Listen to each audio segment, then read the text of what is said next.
जब 27 जुलाई को डील के अनुसार 5 Rafale fighter aircraft south France के मैरिग्ने के एयरबेस से अपने मिड जर्नी स्टॉपेज यूएई के अल्डफेरा एयरबेस के लिए फ्रांस से एयरबोर्न हुए, तो फ्रांस से एयरबोर्न होते हुए राफेल की दहाड़ और गर्जना सुनकर चाइना और पाकिस्तान के दिल की धड़कनें बढ़ने लगी थी।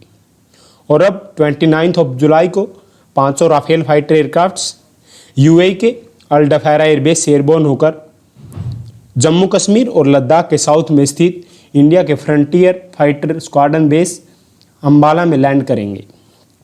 और सूत्रों के हवाले से मिली खबर के अनुसार इनिशियल फॉर्मेलिटीज़ के बाद राफेल को within week Ambala airbase में इसकी 17 गोल्डन एरोज स्क्वाड्रन में ऑपरेशंस में कमेंस किया जाएगा।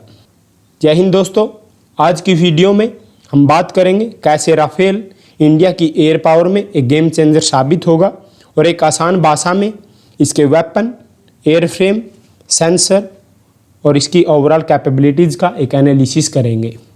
और अगर आप हमारे चैनल पर नए हैं तो आप हमारे चैनल को सब्सक्राइब कर सकते हैं और आप हमें हमारे इंस्टाग्राम, फेसबुक और ट्विटर पेज पर भी फॉलो कर सकते हैं। और किसी भी लेक्चर की पीडीएफ के लिए आप हमारे टेलीग्राम ग्रुप को भी ज्वाइन कर सकते हैं। और अगर बात करें राफेल के बारे में, राफेल एक 4.5 जनरेशन का ओमनी रोल, ट्विन इंजन और कैरनाड विंग स्ट्रक्चर का एक एडवांस फाइटर एयरक्राफ्ट है जिसे राफेल की डसोल्ट एविएशन ने मैन्युफैक्चर किया। इसके साथ साथ अगर हम ओमनी रोल के बारे में समझें तो राफेल की सहायता से हम डिफरेंट टाइप ऑफ ऑपरेशंस जैसे AD mission, recce missions, AI missions, deep strike missions को कैरी आउट कर सकते हैं। अगर राफेल की फिजिकल अपीयरेंस के बारे में बात करें तो राफेल एक 15 मीटर लॉन्ग, अप्रोक्स 5 मीटर की हाइट और 10 मीटर के विंग स्पैन के साथ एक बहुत ही हायर एजिलिटी और मैन्यूबिलिटी का फाइटर एयरक्राफ्ट है। इसके स्मॉल साइज और हायर मैन्यूबिलिटी की हेल्प से 2223 किलोमीटर पर हावर की स्पीड से अपनी सॉर्टीज को कैरी आउट कर सकता है, जिसके कारण राफेल को बस्ट ऑफ फायर या फिर गस्ट ऑफ विंड के नाम से भी जाना जाता है।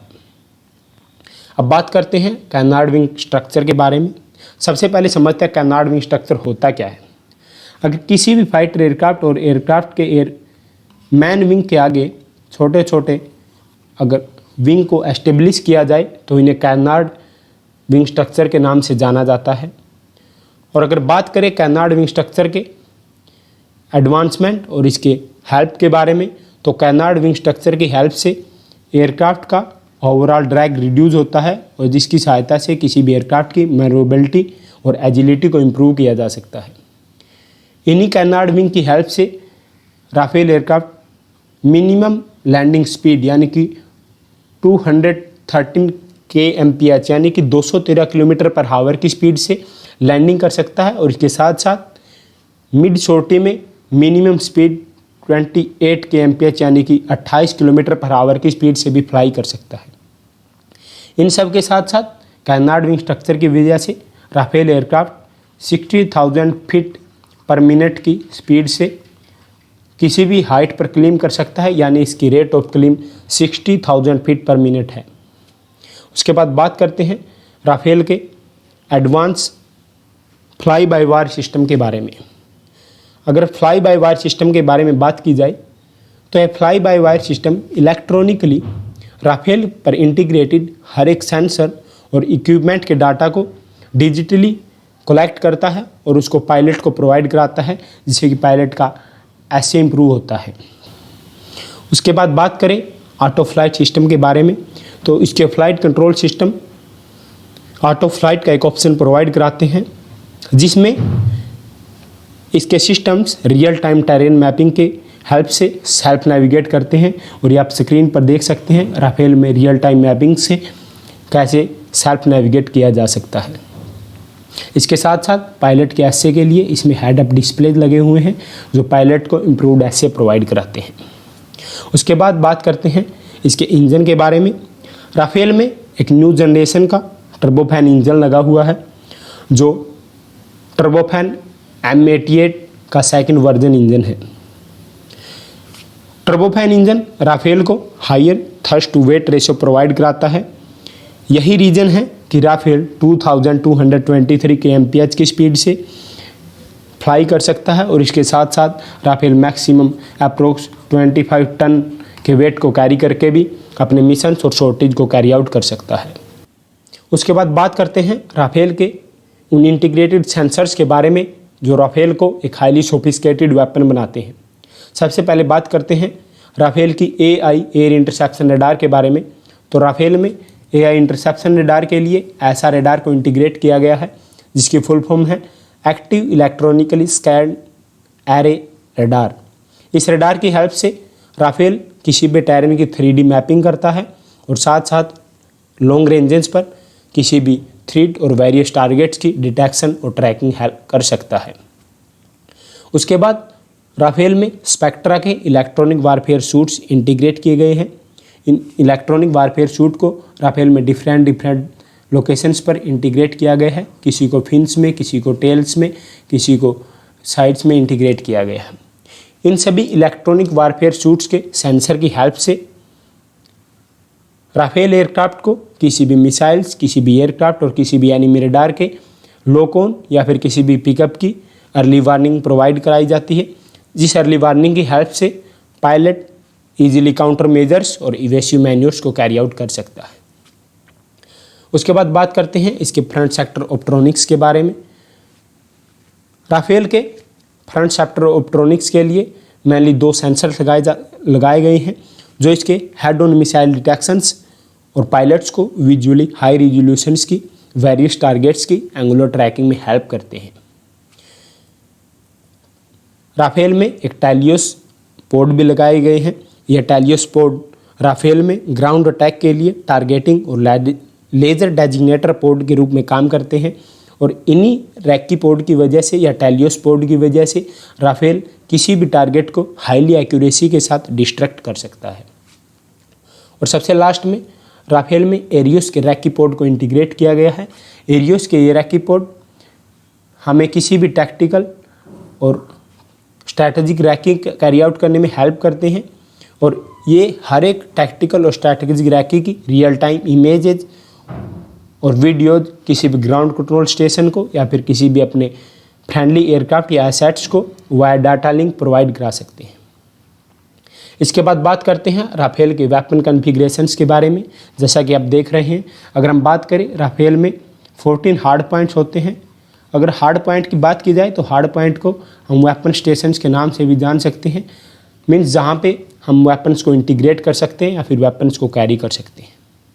इन 14 में से टोटल 5 हार्ड पॉइंट्स में हैवी वेपन्स लगाए जाते हैं जिनमें टैंक्स, वेंट्रल टैंक्स और ड्रॉप टैंक्स और हाई वेट मिसाइल्स जैसे स्कल्प मिसाइल्स को इंटीग्रेट किया जा सकता है। और अगर बात की जाए ओवरऑल वेपन के बारे में तो राफेल ओवरऑल 9.5 टन्स के एक्सटर्नल वेपन्स, टैंक्स, मिसाइल्स और बॉम्बर्स को कैरी कर सकता है। बात करते हैं राफेल में लगने वाले एयर टू एयर वेपन्स के बारे में। एयर टू एयर वेपन्स या मिसाइल्स के बारे में बात की जाए तो सबसे पहले राफेल में मिका मिसाइल्स लगते हैं।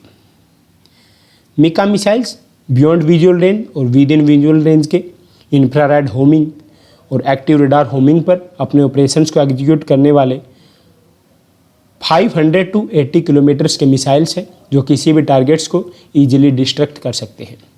और इसी के साथ साथ दूसरी एयर टू एयर मिसाइल्स में मिटियोर मिसाइल्स का नाम आता है। Meteor missiles very long range के एयर टू एयर मिसाइल्स है जिनकी रेंज 100 किलोमीटर्स तक है। और सबसे मेन बात यह है कि Meteor missiles immune to jamming missiles है। इन मिसाइल्स को जैम नहीं किया जा सकता। ये मिसाइल्स अपने आप को infrared homing, active radar homing और मिड कोर्स अपडेट्स की हेल्प से अपने आप को टारगेट की तरफ गाइड करती है और टारगेट को 100% एक्यूरेसी के साथ डिस्ट्रैक्ट करती है।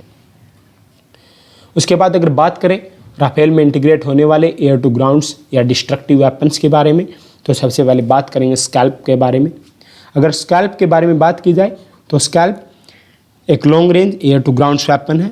इसकी रेंज 560 किलोमीटर है और अगर इसको लो प्रोफाइल में लॉन्च किया जाए तो इसकी रेंज 600 किलोमीटर्स तक हो सकती है। और इसके साथ साथ इसमें एयर टू ग्राउंड वेपन्स के रूप में लगने वाली हैमर मिसाइल्स है जिनकी रेंज 15 किलोमीटर्स टू 16 किलोमीटर तक वैरी करती है। अगर हम इन्हें लो एल्टीट्यूड से लॉन्च करेंगे तो ये 15 किलोमीटर और हायर एल्टीट्यूड से 16 किलोमीटर्स तक किसी भी टारगेट को 10 मीटर टू 1 मीटर की एक्यूरेसी तक हिट कर सकते हैं। और अगर आपको हैमर मिसाइल्स के बारे में एक फुल डिटेल्स वीडियो चाहिए तो हमने हमारे चैनल पर फुल डिटेल्स वीडियो बनाया है, इसका लिंक आई बटन में दिया जा सकता है, आप उस वीडियोज़ को देख सकते हैं। तो ये एयर टू एयर और एयर टू ग्राउंड वेपन्स के साथ साथ अगर हम बात करें अदर वेपन्स के बारे में, राफेल में 2500 राउंड्स पर मिनट की स्पीड से फायर करने वाले इंटरनल कैनन्स लगे होते हैं। इसके साथ साथ एंटीशिप मिसाइल्स के रूप में AM-39 एक्सोसैट मिसाइल्स लगे होते हैं। और सबसे मेन बात यह है कि राफेल एक न्यूक्लियर वारहेड और न्यूक्लियर वारफेयर में भी वेपन्स को कैरी कर सकता है और रिलीज कर सकता है। और लास्ट में हम बात करेंगे कि क्यों हम राफेल को इंडिया के लिए एक गेम चेंजर मान रहे हैं या फिर राफेल कैसे इंडिया के लिए गेम चेंजर प्रूव होगा। सबसे पहले अगर बात की जाए तो राफेल एक सिंगल एयरक्राफ्ट की हेल्प से हम वेरियस ऑपरेशंस को कैरी आउट कर सकते हैं। एक तरफ हम राफेल से एयर डिफेंस, एयर इंट्रोडक्शन के ऑपरेशंस को कैरी आउट कर सकते हैं, तो वहीं दूसरी तरफ हम राफेल से डीप स्ट्राइक मिशंस और डॉग फाइट्स मिशन में भी यूज कर सकते हैं। इसके साथ साथ हम राफेल से टैक्टिकल और स्ट्रैटेजी रैकी कैरी आउट करवा सकते हैं और दूसरी तरफ हम राफेल से न्यूक्लियर वारफेयर्स मिशंस भी कैरी आउट करवा सकते हैं। तो इनके साथ साथ राफेल एक ओमनी रोल और वर्सेटाइल फाइटर एयरक्राफ्ट है जो इंडिया को बहुत ही बेनिफिशियल होगा। उसके बाद राफेल एक स्टील्थ एयरक्राफ्ट नहीं है, लेकिन इसके कंपोजिट एयर फ्रेम की वजह से इस एयरक्राफ्ट का पिकअप बहुत कम होता है और इसमें लगे इसके एडवांस इलेक्ट्रॉनिक सेंसर्स और इसकी वेपन की कैपेबिलिटी की वजह से राफेल किसी भी हॉस्टाइल इन्वायरमेंट में मैक्सिमम टाइम तक सर्वाइवल कर सकता है। तो इसकी हायर सर्वाइबिलिटी की वजह से राफेल इंडिया के लिए गेम चेंजर प्रूव होगा। राफेल की अगर मेंटेनेंस कॉस्ट के बारे में बात की जाए तो राफेल की मेंटेनेंस कॉस्ट बहुत ही लो है। उसके बाद राफेल में कंपोजिट वेपन सिस्टम्स लगे हैं, जैसा कि हमने देखा राफेल में air to air, air to ground और न्यूक्लियर वार हेड्स से एंटीशिप मिसाइल्स के एक बहुत ही कॉम्प्लिकेटेड वेपन सिस्टम है जो किसी भी वारफेयर में किसी भी एनिमी टारगेट को और किसी भी एनिमी एयरक्राफ्ट को इजीली डिस्ट्रक्ट कर सकता है। और अगर अंत में हम बात करें, राफेल आर्ट टेरेन में अपने ऑपरेशंस को कैरी आउट कर सकता है, क्योंकि इंडिया में जहाँ पे राफेल को अभी इंडक्ट किया गया है, अम्बाला एक प्लेन एरिया है, तो उसके साथ साथ जम्मू एंड कश्मीर में हिमालयन माउंटेन्स की रेंज 6 to 7 किलोमीटर है। तो इसलिए राफेल अपने ऑपरेशंस को आर्ट टेरेन में कैरी आउट कर सकता है और इसके स्मॉल साइज और इसके इंजन्स की वजह से राफेल की एजिलिटी और मैन्यूरेबिलिटी बहुत ही ज़्यादा है जो इसे डॉग फाइट में हेल्प करती है। और अगर सबसे अंत में बात की जाए राफेल की रेंजेस के बारे में, राफेल को अगर हम लॉन्ग फेरी रेंजेस के बारे में बात करें तो राफेल लॉन्ग फेरी के लिए 3700 किलोमीटर की रेंज तक फ्लाई कर सकता है, जो इसका कॉन्फ़िगरेशन सिर्फ 3 टैंक्स के साथ फ्लाई करेगा। लेकिन अगर हम बात करें इसकी कॉम्बैट रेंज के बारे में, कॉम्बैट रेंज में राफेल 1850 किलोमीटर तक अपने कॉम्बैट रेडियस में फ्लाई कर सकता है। इस कॉम्बैट फेरी और कॉम्बैट रेंज में इस राफेल का configuration 2 SCALP missiles, 2 MICA missiles और 3 टैंक्स का होगा। और अगर इसी कॉम्बैट रेडियस को और कॉम्बैट फेरी को और कॉम्बैट रेंज को हम अपने एडवर्सरी चाइना और पाकिस्तान के किसी एयरक्राफ्ट से कंपेयर करें तो उनके पास इसके कंपैरिजन के लिए कोई दूसरा एयरक्राफ्ट नहीं है जो राफेल को कॉम्बैट फेरी या किसी एयरक्राफ्ट कैपेबिलिटी में हमें डिफीट कर सके। और अंत में अगर हम बात करें, राफेल में बड़ी टू बड़ी एयर रिफ्यूलिंग की जा सकती है, जिसे हमें टैंकर से रिफ्यूलिंग नहीं करनी पड़ेगी। और इसके लास्ट में राफेल 51,900 यानी कि 15.1 किलोमीटर की ऑपरेशन सीलिंग के साथ साथ इसके डाटा लिंक्स की हेल्प से यह अपने फ्रेंडली मिशंस और बड़ी फॉर्मेशंस में और किसी भी ग्राउंड स्टेशंस को रियल टाइम्स का डाटा प्रोवाइड करा सकता है, जिसकी हेल्प से हमारे ग्राउंड स्टेशंस और डिसीजन मेकर्स एक एक्यूरेट एंड इजी डिसीजन ले सकते हैं और हमारे एनिमी को इजीली डिफीट कर सकते हैं। अगर लास्ट में हम बात करें तो राफेल आने के बाद एयरफोर्स हमारे एडवर्सरी चाइना और पाकिस्तान पर एवरी कंडीशंस में हमेशा डोमिनेंसी प्रूव करेंगे और हम किसी भी टाइम में 2 फ्रंट वार के लिए हमेशा तैयार रहेंगे। आज की वीडियो में इतना ही। आशा करता हूँ आप सभी को समझ में आया होगा किसी भी करंट अफेयर टॉपिक और यूपीएससी, पीसीएस और एसएससी पर्सपेक्टिव से किसी भी टॉपिक की फुल जानकारी एक ही वीडियो में पाने के लिए हमारे चैनल को सब्सक्राइब कर लीजिए। बने रहिएगा हमारे साथ। जय हिंद, जय भारत।